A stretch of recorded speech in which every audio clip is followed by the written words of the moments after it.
దుష్టశక్తులు నిందితుల్ని కాపాడే ప్రయత్నం చేశారు. దీనిపైన నా ప్రశ్నలకి యావత్ తెలుగు రాష్ట్ర ప్రజలందరూ కూడా మీరు వాచ్ చేస్తూ ఉన్నారు. చంద్రబాబు నాయుడు గారిని, రాష్ట్ర ముఖ్యమంత్రిని అడుగుతా ఉన్నా.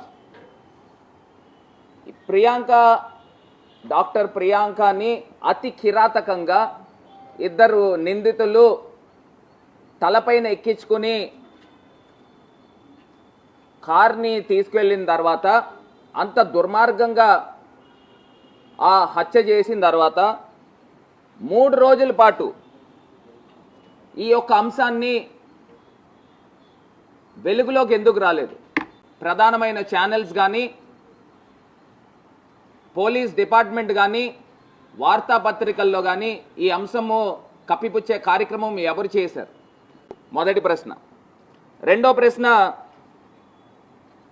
ఎవరైతే ఈ ఘటనకు పాల్పడిన నిందితులు ఉన్నారో 3 రోజుల పాటు, 3వ తారీఖు ఘటన జరిగితే పోలీస్ డిపార్ట్మెంట్ పత్రికా ప్రకటన ఏమని ఇచ్చారంటే 6వ తారీఖున అరెస్ట్ చేశామని చెప్పేసి పత్రికా ప్రకటన ఇచ్చారు. 3 రోజుల పాటు ఈ నిందితులు ఎక్కడున్నారు? అబ్స్కాండింగ్లో ఉన్నారా, లేకపోతే పోలీస్ కస్టడీలో ఉన్నారా, లేకపోతే రాచమర్యాదలు చేస్తూ అధికార పార్టీ ఎక్కడైనా దాచిపెట్టారా? ఇది నా రెండో ప్రశ్న. మూడో ప్రశ్న, చాలా సింపుల్ సెక్షన్స్. డిఎస్పీ మాట్లాడింది కూడా ఉంది, అది కూడా చూపిస్తాను. ఒక చిన్న యాక్సిడెంట్, డిఎస్పీ 6వ తారీఖున ప్రెస్ మీట్ పెట్టి చెప్పిన మాట అండి, ఒక చిన్న యాక్సిడెంట్ జరిగింది అని చెప్పి వాళ్ళే ధృవీకరించేశారు. 6వ తారీఖు కూడా బుద్ధి రాలేదు. ఇంత పెద్ద ఇష్యూ జరుగుతుంది, మేము లేవనెత్తాము, 125B సెక్షన్ కిందన, నెగ్లిజెన్స్ కిందన ర్యాష్ డ్రైవింగ్ కేసు ఎందుకు కట్టారు అంటే అది స్టేషన్ బెయిల్ ఇవ్వచ్చు. ఆ సెక్షన్ 6వ తారీఖు దాకా మేము ఎత్తుకున్న తర్వాత వరకు కూడా ఎందుకు పోలీస్ డిపార్ట్మెంట్కి కళ్ళు కనబట్టలేదా? పోలీస్ డిపార్ట్మెంట్కి సీసీ ఫుటేజ్లు కనబట్టలేదా? 3 సార్లు గుద్ది గుద్ది గుద్ది తలపై నుంచి పుచ్చకాయ ఎక్కించుకున్నట్టు ఎక్కించుకుని వెళ్ళిపోయారే, తల పగిలిపోయేలాగా యాక్సిడెంట్ చేశారే, ఆ మాత్రం తెలియట్లేదా పోలీస్ డిపార్ట్మెంట్కి? 3 రోజులు పట్టిందా మీరు సెక్షన్ ఆల్టర్ చేసేదాకా? మేం ప్రెస్ మీట్ పెట్టేదాకా మీరు సెక్షన్ ఆల్టర్ చేయాల అంటే అప్పుడు దాకా సింపుల్ సెక్షన్ ఎందుకు పెట్టారు? స్టేషన్ బెయిల్ ఇచ్చే సెక్షన్ ఎందుకు పెట్టారు? మూడో ప్రశ్న. నాలుగో ప్రశ్న, ఎప్పుడైతే ఆ వ్యక్తుల హత్య చేశారో ఆ రోజు రాత్రి ఎవరెవరికి కాల్స్ చేశారు?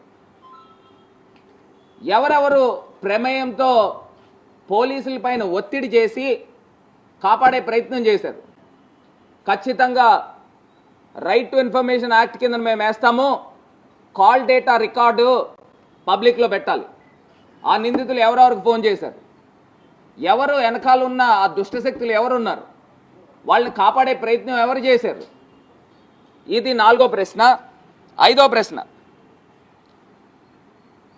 ఎమ్మెల్యే, ఈవీఎం ఎమ్మెల్యే బయటకు వచ్చి అతను చెప్తాడు, ఇది కేవలము మద్యం మత్తులో జరిగిన హిట్ అండ్ రన్. అతను చెప్తున్నాడు చూడండి, అందులో కూడా క్లియర్గా ఉంది, ఇది కేవలం అంట. ఏమయ్యా, ఒక మనిషి ప్రాణము పోతా ఉంటే ఇది కేవలము మద్యం మత్తు అంటావేంటి? నీకేమన్నా బుర్రుందా? అంత అతి కిరాతకంగా తలపై నుంచి కారు ఎక్కించుకుని తీసుకెళ్ళిపోతే అది కేవలం మద్యం మత్తులో జరిగిన హిట్ అండ్ రన్ కేసుని పోలీసు శాఖ స్పష్టం చేసిందంట. అసలు నువ్వెవరు?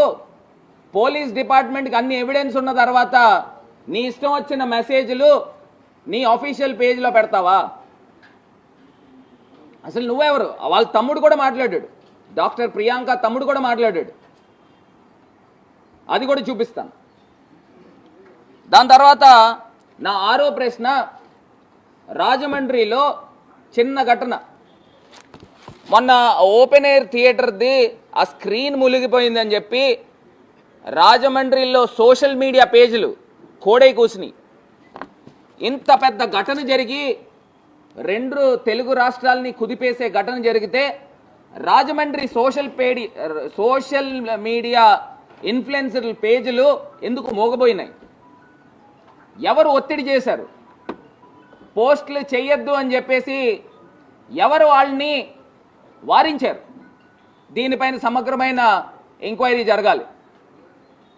ఇది ఖచ్చితంగా ముమ్మాటికి అధికార పార్టీ యొక్క ఒత్తిడితోనే ఇది ఆపడం జరిగిందనేది నాకు సమాచారం. 7వ ప్రశ్న, నేను సిఐతో మాట్లాడినప్పుడు, సిఐ బాజీలాల్తో మాట్లాడినప్పుడు ఆయన చెప్తున్నాడు, ఏమండి నిందితులు విక్టిమ్ ఏమో మెడికల్ కాలేజ్ స్టూడెంట్ అండి, నిందితులు పాపము ఇంజనీరింగ్ కాలేజ్ స్టూడెంట్స్ అండి. ఆయన చెప్పిన మాట ఇదే మాట. గైట్ ఇంజనీరింగ్ కాలేజ్ స్టూడెంట్స్ అని చెప్పాల్సిన అవసరమే ఉంది. ఇప్పుడు వాళ్ళు ఏమైనా చదువుతున్నారా గైట్ ఇంజనీరింగ్ కాలేజ్లో? గైట్ ఇంజనీరింగ్ కాలేజ్లో ప్రస్తుతం ఏమన్నా చదువుతున్నారా? వాళ్ళు పాస్ అవుట్ అయ్యి బయటికి వెళ్ళిపోయారు కదా. అలా అయితే నేను కూడా గైట్ ఇంజనీరింగ్ కాలేజ్లో చదివాను, అయితే నేను స్టూడెంట్ అవుతానా? వాళ్ళు పాస్ అవుట్ అయిపోయి ఎప్పుడో వెళ్ళిపోయారు. వాళ్ళు గైట్ ఇంజనీరింగ్ స్టూడెంట్స్ అని ఎందుకు ప్రచారం తీసుకుని వచ్చారు? అంటే స్టూడెంట్స్కి మధ్యలో జరిగింది, వాళ్ళు స్టూడెంట్స్ అనే ఒక సాఫ్ట్ కార్నర్ ముద్రయించే కార్యక్రమము సిఏ ఎందుకు చేశాడు? నా 8వ ప్రశ్న, ఈ నిందితులు హత్య చేసిన తర్వాత ఎక్కడికి వెళ్ళారు? పోలీస్ డిపార్ట్మెంట్ రాజమండ్రి నడిబొడ్డులో ప్రసాద్ ఆదిత్య మాల్ ఉందండి. ఆ మాల్కి నుంచి వాళ్ళు బయలుదేరి హుటాహుటిన వెళ్ళిపోయారు. రాజమండ్రిలో ఉన్న సీసీ కెమెరాలు బేస్ చేసుకోండి ఎక్కడికి వెళ్ళారు నిందితులు. వాళ్ళు రాజమండ్రిలో సీసీ కెమెరాలు ఉన్నాయా? నేను ఎస్పీ గారిని అడుగుతా ఉన్నా. రాజమండ్రిలో ప్రసాద్ ఆదిత్య మాల్ ఆనాల వెంకటప్ప రోడ్ నుంచి వచ్చిన తర్వాత నాకు తెలిసి హ్యాపీ స్ట్రీట్ మీదుగా జైన్ రోడ్కి వెళ్ళారు.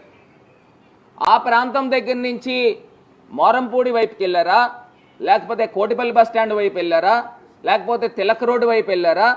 ఎటువైపు వెళ్ళారు? వాళ్ళు ఎక్కడ షెల్టర్ ఉన్నారు?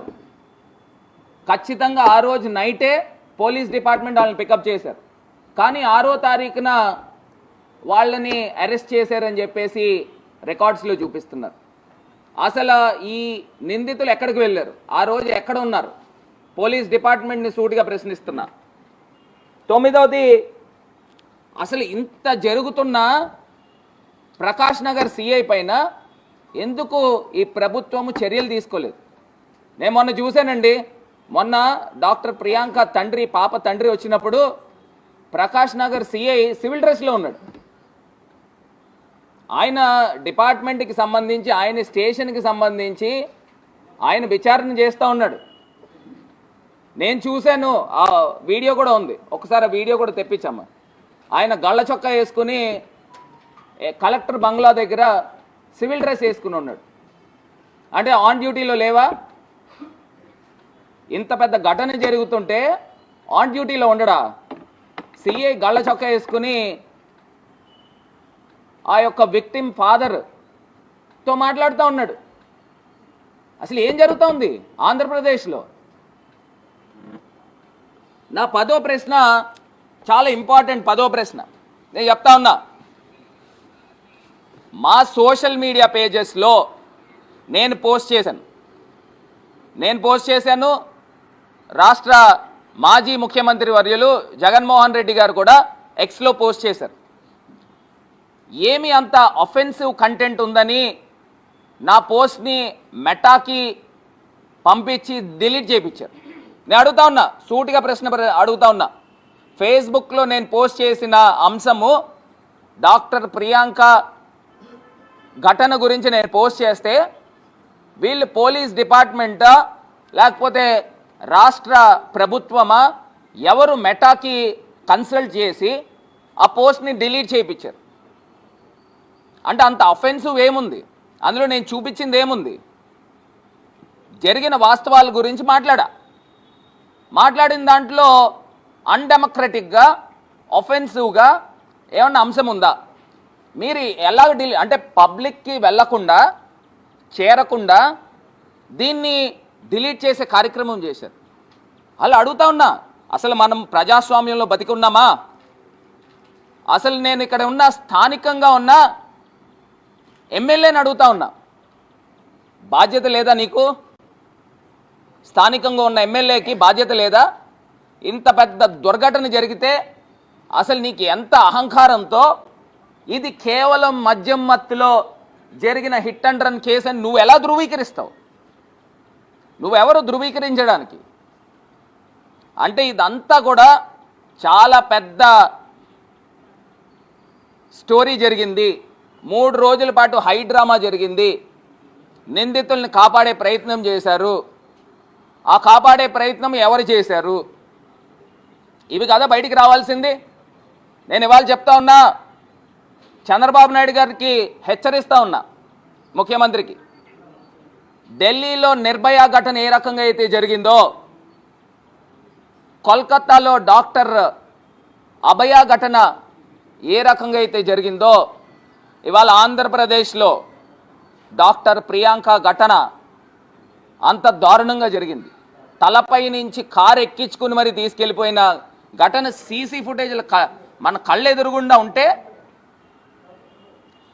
అసలు పాపము ఆ పాప తండ్రి వచ్చి అతని ఆవేదన వెళ్ళగక్కుకునేదాకా రాష్ట్ర ప్రభుత్వము ఎవ్వరు కూడా మాట్లాడలా. ముఖ్యమంత్రి మాట్లాడు, ఉప ముఖ్యమంత్రి మాట్లాడు, హోమ్ మినిస్టర్ మాట్లాడదు, హెల్త్ మినిస్టర్ మాట్లాడరు, అసలు మహిళా కమిషన్ మాట్లాడరు. అసలు ఇంత పెద్ద ఘటన జరిగితే తండ్రి వచ్చి నాకు అన్యాయం జరుగుతుందని పోలీస్ స్టేషన్ బయట ప్రెస్ మీట్ పెడితే కానీ కదలిక లేదు. నేను అడుగుతా ఉన్నా, ఇదేమన్నా సామాన్యమైన విషయమా? ఏమండి చంద్రబాబు నాయుడు గారు, ఈ విషయంలో నిజాలు మీరు బయట పెట్టకపోతే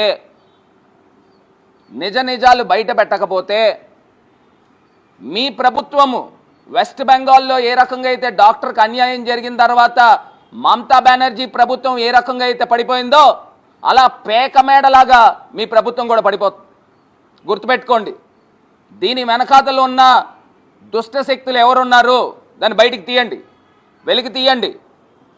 దీని వెనకాతల ప్రభుత్వ యంత్రాంగం యొక్క ఒత్తిడి ఉంది, ఖచ్చితంగా దాన్ని బయటికి తీయండి. నేను అడుగుతా ఉన్నా చంద్రబాబు నాయుడు గారిని, అయ్యా ముఖ్యమంత్రి గారు, ఆ పాప ఆంధ్రప్రదేశ్కి సంబంధించిన పాప కాదు, తెలంగాణకి సంబంధించిన అమ్మాయి కాబట్టి మీరు అంత నిర్లక్ష్యం వహించారా? నేను అడుగుతా ఉన్నా, తెలియక అడుగుతా ఉన్నా.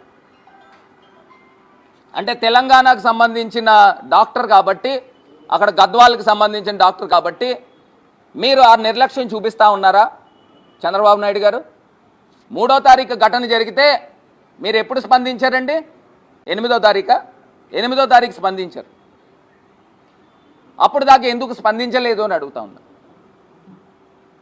మేము ఈ విషయాన్ని బయటికి తీసుకురాకపోతే అది ఒక సింపుల్ యాక్సిడెంట్ కేసు కిందన కొట్టేసే ప్రయత్నము జరగలేదా అని అడుగుతా ఉన్నా.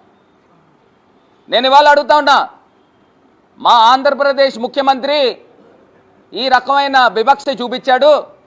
అయ్యా తెలంగాణ ముఖ్యమంత్రి గారు రేవంత్ రెడ్డి గారు, మీరైనా మీ తెలంగాణ బిడ్డకి అన్యాయం జరిగింది, మీరు పట్టించుకోండి, మీరు తీసుకుని వచ్చి కేసు వేయండి.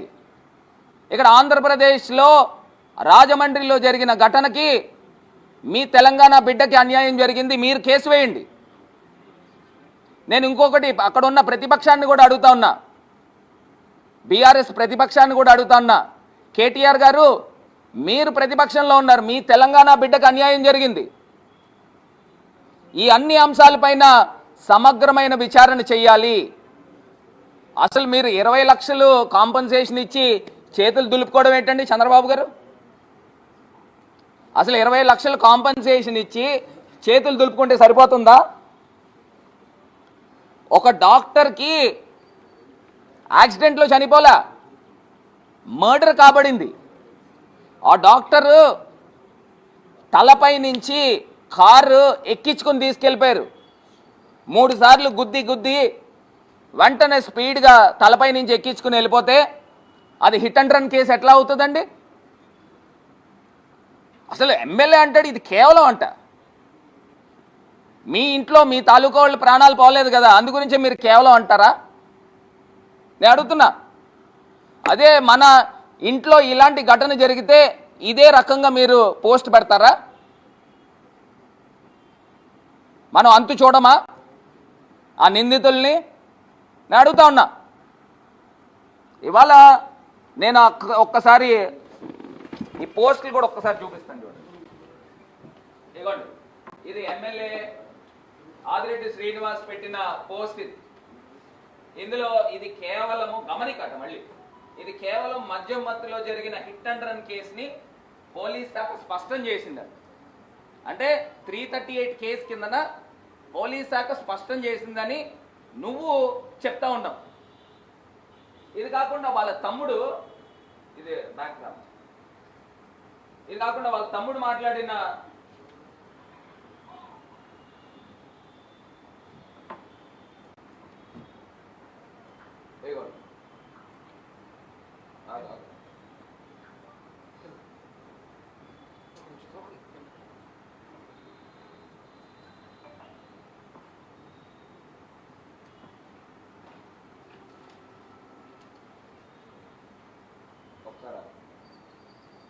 ఇదిగోండి, ఏం పంపిస్తున్నావమ్మా? అవును, దింపు. వాళ్ళ తమ్ముడు మాట్లాడుతూ ఉన్నాడు. వస్తుందరా?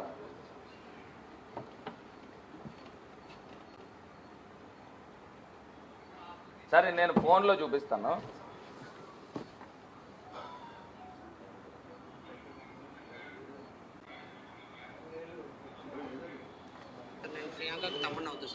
ఇదిగోండి, ఈ అబ్బాయి వాళ్ళ ప్రియాంక తమ్ముడు అవుతానని చెప్తాను. అనుమానాలు ఉన్నాయి సార్. నేను ప్రియాంకకు తమ్ముడిని అవుతా సార్. సార్, మాకు ఈ కేసు పైన స్టార్టింగ్ నుంచే అనుమానాలు ఉన్నాయి సార్. రీజన్ ఏమంటే సార్, 3వ తారీఖు ఇన్సిడెంట్ జరుగుతుంది సార్ నైట్.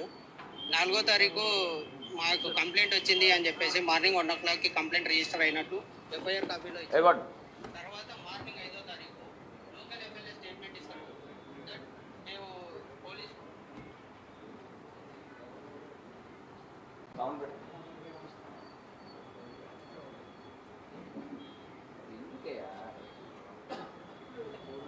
ప్రియాంక తమ్ముడిని అవుతా సార్.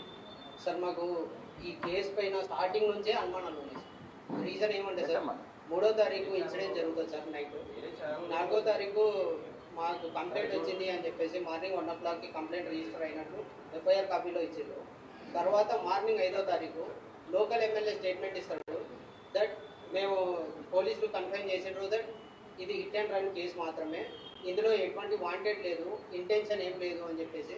సార్, ఘటన జరిగిన 24 గంటలు కాకముందుకే ఎమ్మెల్యే గారు ఎంత స్టేట్మెంట్ ఇస్తారు sir? Point number 1. Point number 2, రాజమహేంద్రవరంలో అసలు ఇటువంటి ఘటనలే జరగవు, అంత ప్రశాంతంగా ఉంది అని చెప్పేసి మాట్లాడితే సార్, మీరు ఒక్కసారి సీసీటీవీ ఫుటేజ్ మీరు పరిశీలి. ఈ అబ్బాయి ఏం చెప్తున్నాడండి? చెప్తాను, ఇంకా ఉన్నాయి కంగారు. ఈ అబ్బాయి ఏం చెప్తున్నాడండి? ఎమ్మెల్యే ఎలా స్టేట్మెంట్ ఇస్తాడు? డాక్టర్ ప్రియాంక తమ్ముడు ఎమ్మెల్యే ఎలా స్టేట్మెంట్ ఇస్తాడు ఇది హిట్ అండ్ రన్ కేసు అని ఒక రోజు గడవకుండా? అంటే ఈ నిందితులను కాపాడే ప్రయత్నం ఎమ్మెల్యేనే చేస్తున్నాడని అర్థమవుతుంది కదా. ఇందులో పెద్ద కాన్స్పిరసీ కూడా లేదు, డైరెక్ట్గా ఎమ్మెల్యేనే ఇన్వాల్వ్ అయ్యాడనేది ఇక్కడ అర్థమవుతుంది. ఇది కాకుండా సిఐ చూడండి, డిఎస్పీ చూడండి, డిఎస్పీ మాట్లాడింది. 3వ తారీఖు ఏబీ అప్పర్ రోడ్ మన ప్రసాద్ ఆర్చిమాల్ దగ్గర చిన్న రోడ్ యాక్సిడెంట్ జరగడం జరిగింది. ఒక్కసారి మళ్ళీ ఏంటంటే 3వ తారీఖు ప్రసాద్ ఆదిత్య మాల్ దగ్గర చిన్న రోడ్ యాక్సిడెంట్. 3వ తారీఖు ఏబీ అప్పర్ రోడ్ మన ప్రసాద్ ఆర్చిమాల్ దగ్గర చిన్న రోడ్ యాక్సిడెంట్ జరగడం జరిగింది. అందులో సుమారు రాత్రి 9:30కి ఆ టైంలో ర్యాషన్ నెగ్లిజెంట్గా కార్ డ్రైవ్ చేసి బైక్ మీద వెళ్తున్న ఇద్దరిని, సినిమా చూసి రిటర్న్ వెళ్తున్న ఇద్దరిని కార్తో హిట్ ఇవ్వడం జరిగింది. అందులో ఎవరైతే డ్రైవింగ్ చేస్తున్నారో మేల్ పర్సన్కి కంట్యూజన్ ఇంజరీస్ అయ్యాయి. ఫీమేల్ ఎవరైతే వెనక ఉన్నారో వాళ్ళకి కొద్దిగా సివియర్ ఇంజరీస్ అవ్వడం, ఇమీడియట్గా హాస్పిటల్కి జాయిన్ చేయడం. ఈయన డిఎస్పీ అండి, ఆ లిమిట్స్ కున్న డిఎస్పీ. ఒక చిన్న యాక్సిడెంట్ జరిగింది ప్రసాద్ ఆదిత్య మాల్ దగ్గర అని వీళ్ళే నెరేటివ్ డ్రైవ్ చేశారు. ఇది ఈయన ప్రెస్ మీట్ పెట్టింది 6వ తారీఖు అనుకుంటా. 6వ తారీఖు 3 రోజులు అయిన తర్వాత కూడా ఏమంటే డిఎస్పీ గారు మీకు కనబడట్లేదండి? ఆ కేసు యొక్క సివియారిటీ ఏంటనేది మీకు కనబడట్లేదండి డిఎస్పీ గారు? చిన్న యాక్సిడెంట్ అంట. వీళ్ళు ఆల్రెడీ ఎమ్మెల్యే దగ్గర నుంచి, డిఎస్పీ దగ్గర నుంచి, సిఐ దగ్గర నుంచి ఆఖరికి ముఖ్యమంత్రి దాకా వీళ్ళందరూ కూడా నెరేటివ్ డ్రైవ్ చేశారు. ఇది ఒక చిన్న యాక్సిడెంట్ అనేది, ఇది ఒక మిస్లీనియస్ కేసు కిందన కొట్టిపాడేసే కార్యక్రమం. ఇంత దారుణమైన ఘటన ఆంధ్రప్రదేశ్లో రాజమహేంద్రవరంలో రాజమండ్రి నడిబొడ్డులో ప్రసాద్ ఆదిత్య మాల్ దగ్గర జరిగితే సీసీ ఫుటేజ్లు కళ్ళెదరుగుండా కనబడతా ఉంటే డిఎస్పీ అంటారు చిన్న యాక్సిడెంట్ అంట. ఏమండి ఇది ఏమన్నా సమంజసంగా ఉందండి? ఏమండి మనకు పిల్లలు ఉండరండి, మనకు కూతుర్లు ఉండరండి? మన ఇంట్లోనే ఇలాంటి ఘటన జరిగితే మీరు ఇలా మాట్లాడతారండి? ఎవరైనా మాట్లాడతారండి చిన్న యాక్సిడెంట్ అని? నెరేటివ్ అనేది 6వ తారీఖు కూడా ఇదే నెరేటివ్ ఉంది. చంద్రబాబు నాయుడు గారిని హెచ్చరిస్తా ఉన్నాం, అబద్ధాల పునాదులతో మీ ప్రభుత్వం ఏర్పడింది, పేక మేడలా కూలిపోతుంది, గుర్తుపెట్టుకోండి. ఇవాళ ఇంత అన్యాయాలు జరుగుతూ ఉంటే ఈయన డిఎస్పీ అంటాడు చిన్న యాక్సిడెంట్ అంటాడు, ఎమ్మెల్యే అంటాడు ఇది హిట్ అండ్ రన్, కేవలం హిట్ అండ్ రన్ మద్యం మత్తులో అంటాడు. అసలు ఎక్కడికి వెళ్ళిపోతా ఉన్నాం, మనం సమాజంలో ఉన్నామా? సిఏ అంటాడు పాపం ఆయన వాళ్ళు గైడ్ కాలేజ్ స్టూడెంట్స్ అంటాడు. అసలు 3 రోజులు కాన్స్పిరసీ ఏం జరిగింది? బేరం తెగలేదా 3 రోజులును? 3 రోజులు ఎక్కడ పెట్టారు? ఈ నిందితులు ఎక్కడున్నారు? ఇది కదా తేలాల్సింది. దీనిపైన ఖచ్చితంగా సిబిఐ ఎంక్వైరీ చేస్తే నిజ నిజాలు ఏంటనేది బయటకు వస్తాయి. దీని వెనకాతలు ఎవరున్నారు అనేది బయటకు వస్తే మీ ప్రభుత్వ పెద్దలే కనుక దీని వెనకాల ఉంటే ఆంధ్రప్రదేశ్ కూటమి ప్రభుత్వం పేకమేడలా కూలిపోద్ది. ఇది గుర్తుపెట్టుకోండి చంద్రబాబు గారు. మీరు ఇప్పుడైనా స్పందించి నిజ నిజాలు ఏంటనేది ఎంక్వైరీ కాల్ఫర్ చేయండి. ఇదేమి సామాన్యమైన ఇష్యూ కాదు. దీన్నేమి మేము అంత ఈజీగా మేమే వదిలే రకం కాదు. ఖచ్చితంగా హైకోర్టుని ఆశ్రయిస్తాము, హైకోర్టులో కేసు ఇస్తాము. అవసరమైతే మా నాయకుడిని సంప్రదించి మేమంతా కూడా ఖచ్చితంగా అవసరమైతే దీన్ని నెక్స్ట్ లెవెల్కి తీసుకెళ్తాం. డీజీపీ గారి దగ్గరికి వెళ్తాం. ఈ జరిగిన అంశాలు గవర్నర్ దగ్గరికి వెళ్తాం. ఏంటంటే ఇది ఏమన్నా సామాన్యమైన అంశమా? ఇష్టం వచ్చినట్టు ఎవడు పడితే ఆడు నోటుకొచ్చిన మాటలు మాట్లాడుతున్నారు. హెచ్చరిస్తా ఉన్నాము. ఇప్పటికైనా మీరు సిఐని ఇమీడియట్ గా సస్పెండ్ చేయండి. అసలు సిఐని కూడా అక్యూజ్డ్ కింద పెట్టండి. అసలు సిఐకి ఎవరు ఒత్తిళ్లు తీసుకొచ్చారు, ఎవరు మాట్లాడారు, అతన్ని కూడా ఎంక్వైరీ చేయండి, అతన్ని కూడా ఇంట్రాగేట్ చేయండి. అసలు సిఐ అసలు సివిల్ డ్రెస్ ఎలా ఉంటాడండి? ఉందా ఎక్కడ? ఇది ఆన్ డ్యూటీలో ఉన్నాడండి సిఐ.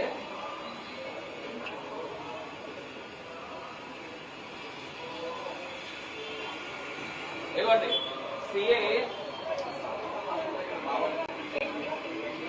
ఆన్ డ్యూటీలో ఉన్నాడు. సిఐ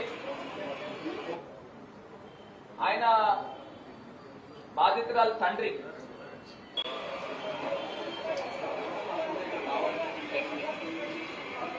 ఆయన చెప్తున్నాడు మామూలే అని చెప్పేసి క్లియర్ గా చెప్తా ఉన్నాడు. అసలు నిజంగా ఎంత అన్యాయం చూడండి. అసలు ఇంకొక అంశం కూడా ఎమ్మెల్యే కూడా మాట్లాడిన మాటలు కూడా ఉన్నాయి. ఇప్పటికైనా రాష్ట్ర ప్రభుత్వం మేల్కొని దీనిపైన హై లెవెల్ కమిటీ వేయండి. మహిళా కమిషన్ ఇమీడియట్ గా రండి బయటికి. హై లెవెల్ కమిటీ వేసి ఇమీడియట్ గా సిఐని సస్పెండ్ చేసి ఎంక్వైరీ చేయండి. అసలు 3 రోజుల పాటు హై డ్రామా ఏం జరిగింది, అసలు నెరేటివ్ ని ఇంత సింపుల్ నెరేటివ్ ని ఎలా డ్రైవ్ చేశారు, దీనిపైన సమగ్రమైన విచారణ జరపాల్సిందిగా వైఎస్ఆర్ కాంగ్రెస్ పార్టీ తరఫున డిమాండ్ చేస్తా ఉన్నాం.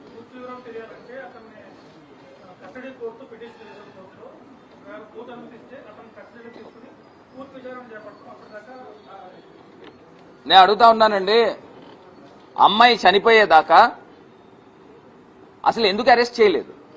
అరెస్ట్ ఎప్పుడు చేశారు? ఇప్పటిదాకా మీరు కస్టడీ పిటిషన్ ఎందుకు వేయలేదు? ఇప్పుడు 7వ తారీఖున రిమాండ్కి చూపించారు. 7వ తారీఖు రిమాండ్ చూపించినప్పుడు ఇవాళ 10వ తారీఖా, ఇవాళ 11వ తారీఖు, 4 రోజులు పట్టిందండి. మీరు పోలీస్ కస్టడీ పిటిషన్ పెట్టి ఇమీడియట్ గా అసలు ఇంట్రాగేట్ చేసి ఈ యొక్క కేసుని ఇదేమన్నా పెద్ద రాకెట్ సైన్సా? కళ్ళెదురుగుండా సీసీ ఫుటేజ్ విజువల్స్ కనబడుతున్నాయి. అసలు ఏ ఇంటెన్షన్ తో వాళ్ళు కారు తొక్కారు, తలపైనకి ఎక్కిచ్చారు, ఇది మన కంటికి కనబడట్లేదండి. ఇమీడియట్ గా వీళ్ళు ఫస్ట్ పెట్టాల్సింది అటెంప్ట్ మర్డర్ కేసు పెట్టి మర్డర్ కేసు పెట్టాలా? ఇది కదా చేయాల్సింది. 338 పెట్టడం, దాని తర్వాత 308 పెట్టడం, దాని తర్వాత 304/2 పెట్టడం. నిందితుల్ని కాపాడే ప్రయత్నమే జరుగుతుంది తప్పితే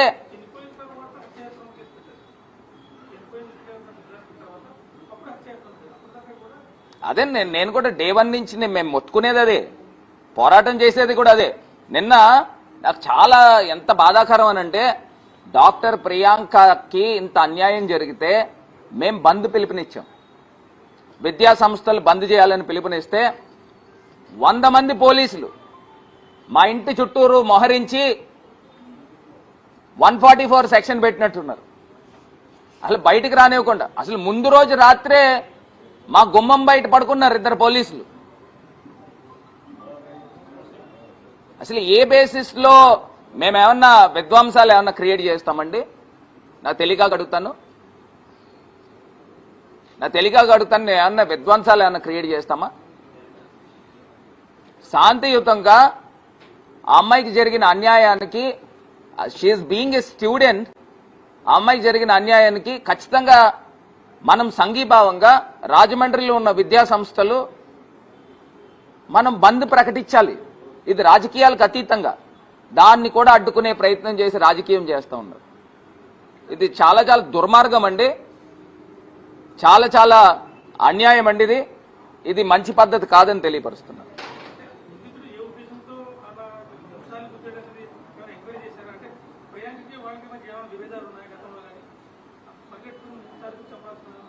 అదేనండి, ఇది పోలీస్ డిపార్ట్మెంట్ సిఐని పక్కన పెడితే, సిఐని సస్పెండ్ చేసి పక్కన పెట్టి స్పెషల్ టీంను వేస్తే అన్ని యాంగిల్స్ లోను దీనిపైన ఎంక్వైరీ చేస్తే నిజ నిజాలు బయటకు వస్తాయి. ముందర ఫస్ట్ తేలాల్సింది ఏంటంటే, వాళ్ళ నిందితులను కాపాడేది ఎవరు?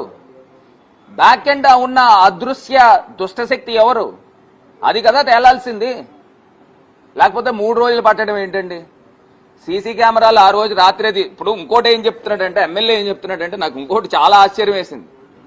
ఏదో గుమ్మడికాయ దొంగ ఎవరంటే భుజాలు తడువుకున్నట్టు నేను వాళ్ళ ఫాదర్తో మాట్లాడాను, కావాలంటే టైం చూడండి, ఫోటో చూడండి అని చెప్తున్నాడు.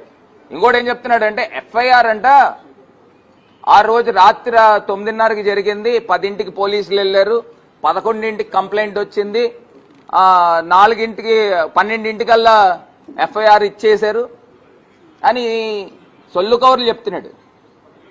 ఇప్పుడు మీరు ఎఫ్ఐఆర్ ఎప్పుడు రాస్తారు? 3 రోజుల తర్వాత రాస్తారు, లేదా 2 రోజుల తర్వాత రాస్తారు. మీరు టైం ఎక్కించుకోవడమే కదా. మీరు ఆన్లైన్లో ఎప్పుడు పెడతారు? 2 రోజుల తర్వాత 3 రోజుల తర్వాత రిఫ్లెక్ట్ అవుతుంది. మీరు ఎప్పుడు అనుకుంటే అప్పుడు ఆన్లైన్లో వస్తుంది. ఆ రోజు నైట్ 3వ తారీఖు నైట్ కానీ 4వ తారీఖు కానీ 5వ తారీఖు కానీ ఎఫ్ఐఆర్ కాపీ ఆన్లైన్లో లేదు. నేను చూశాను, మా అడ్వకేట్స్ చూశారు. 6వ తారీఖున కానీ ఆన్లైన్లోకి రాలా. మీరేదో టైమింగ్ పెద్ద ఏదో సచ్చిలుడిలాగా అన్ని కౌరులు చెప్తున్నారు. ఆ రోజు 10ంటికి అయింది, 11ంటికి వెళ్ళారు, 12ంటికి కేసు నమోదైంది, 1 గంటకి ఎఫ్ఐఆర్ కాపీ వచ్చింది అని చెప్తున్నాడు. 4వ తారీఖు ఏమన్నా ఆన్లైన్లో ఉందా? 5వ తారీఖు ఉందా? 6వ తారీఖు కానీ 6వ తారీఖు కూడా సాయంత్రంగా ఎప్పుడు రిఫ్లెక్ట్ అయినట్టుంది. అంటే ఈ రకంగా ప్రజల్ని అందరినీ కూడా నమ్మబలికే కార్యక్రమం చేస్తున్నారు. అసలు నేను అడిగితేనే నాకు ఇవ్వలేదే 5వ తారీఖున. ఏమండి, ఇది మట్టికి ముమ్మాటికి కూడా ఇది అతి కిరాతకమైన హత్యగా పరిగణించాలి. దీనికన్నా దారుణము ఈ ప్రభుత్వ యంత్రాంగము వీళ్ళని కాపాడే ప్రయత్నం చేస్తున్నారు. నేను ఇంకొకటి కూడా ఫైనల్గా ఒక మాట చెప్తానండి. దీనికి అంతటికీ కూడా మూలము నిందితులది ఎంతైతే తప్పు ఉందో దానికి రెండింతలు తప్పు ఈ ప్రభుత్వాన్ని ఉంది. ఎందుకుందో కూడా చెప్తాను. మీరు మద్యం షాపులు ఆంధ్రప్రదేశ్ వ్యాప్తంగా ఏరులై పారుతా ఉన్నాయి. బెల్ట్ షాపులు, ఓపెన్ బెల్ట్ షాపులు, ప్రతి వీధికో బెల్ట్ షాపు, పర్మిట్ రూమ్లు, అఫీషియల్ పర్మిట్ రూమ్లు. ఎవడైనా బ్రాందీ షాప్ పక్కన రూమ్ పెట్టి 100 మంది 200 మందితో తాగిచ్చి వాళ్ళు ఏం చేస్తారండి? తాగి బళ్ళు కార్లు నడుపుకొని యాక్సిడెంట్లు చేయకపోతే ఏం చేస్తారు? మళ్ళీ పోలీస్ డిపార్ట్మెంట్ అంటే traffic department special team drunk and drive టెస్టులు చేస్తారట. ఓ పక్కనేమో ప్రభుత్వమే తాగిస్తా ఉంది, ఓ పక్కన ప్రభుత్వమే పర్మిట్ రూములు పెట్టి తాగిస్తా ఉంది, మళ్ళీ వీళ్ళు టెస్టులు చేయడం ఏంటి? అసలు ఎవరైనా పిచ్చోళ్ళ? ఈ ప్రభుత్వం ఫస్ట్ మీరు మద్యపానాన్ని నియంత్రించండి. ఒకవేళ నిజంగానే కనుక బార్లు ఉంటే మీరు ఏవైతే ఓలా కానీ లేకపోతే ఆ బైక్లు ఏంటన్నా దాన్ని ఏమంటారు, ర్యాపిడోలు కానీ, ఇవన్నీ మద్యం షాపుల దగ్గర ప్రభుత్వం పెట్టించండి. ర్యాపిడో సెంటర్లు ఇమీడియట్ గా మద్యం షాపుల వాళ్ళకి చెప్పండి, ఇగో ఇక్కడ ర్యాపిడో ఉంది, ఇంకో మీరు మద్యం తాగేసి బళ్ళు నడపకండి, ర్యాపిడో బుక్ చేసుకోండి అని చెప్పి మద్యం షాపుల దగ్గర చెప్పండి. కొంతలో కొంతైనా మెరుగవుతుంది. ఎందుకంటే ప్రభుత్వము ఆదాయం పడిపోద్ది కదా తాగిచ్చపోతే. కనీసం దీనికైనా పెట్టండి. వీళ్ళేమో బీచ్ల్లో బీచ్ ఫెస్టివల్ అంట మద్యం ఓపెన్ గా విశాఖపట్నం బీచ్ల్లో అమ్ముతారట. డోర్ డెలివరీలు అవి కూడా పెడతారు. మొత్తం A to Z. ఇక ఒకటి కూడా వదిలే ప్రసక్తి లేదు.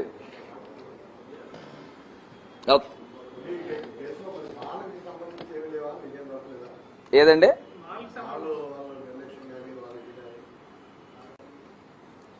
ఏమండి 100కి 100% ఇది పోలీస్ డిపార్ట్మెంట్, మాల్ నిందితులు ఈ అందరిది కూడా కలెక్టివ్ రెస్పాన్సిబిలిటీ అండి.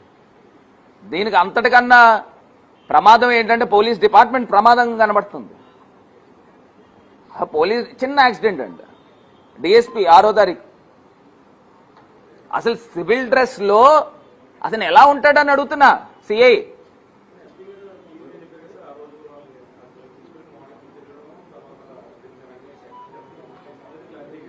అంటే అరెస్ట్ చేశారని చెప్పారండి. 4వ తారీఖు దొరికారని. మరి ఎందుకు అరెస్ట్ చూపించలేదండి? మీకు రాజ్యాంగం కల్పించిందండి హక్కు. మీరు పత్రికా ప్రకటన ఎలా ఇచ్చారండి ఎస్పీ గారు? 6వ తారీఖు అరెస్ట్ చేసామని చెప్పి చూపించారు. 4వ తారీఖు అని మరి నాకు తెలియదు, నేను చూడలేదు ఎస్పీ గారు ప్రెస్ మీట్. మరి మీరు చెప్పిందే వాస్తవం అయితే 4వ తారీఖు నుంచి ఇంట్రాగేట్ చేస్తున్నారని అంటే మరి ఆ రోజే చూపించాలి కదా అరెస్ట్ అనేది, ఆ రోజే రిమాండ్కి ఇవ్వాలి కదా. అదేనండి, ఇప్పుడు కస్టడీ పిటిషన్ కూడా ఎప్పుడు అడగాల? 11వ తారీఖు అడగడం ఏంటండి? ఇప్పుడు 7వ తారీఖు అరెస్ట్ చేశారు, రిమాండ్కి ఇచ్చారు.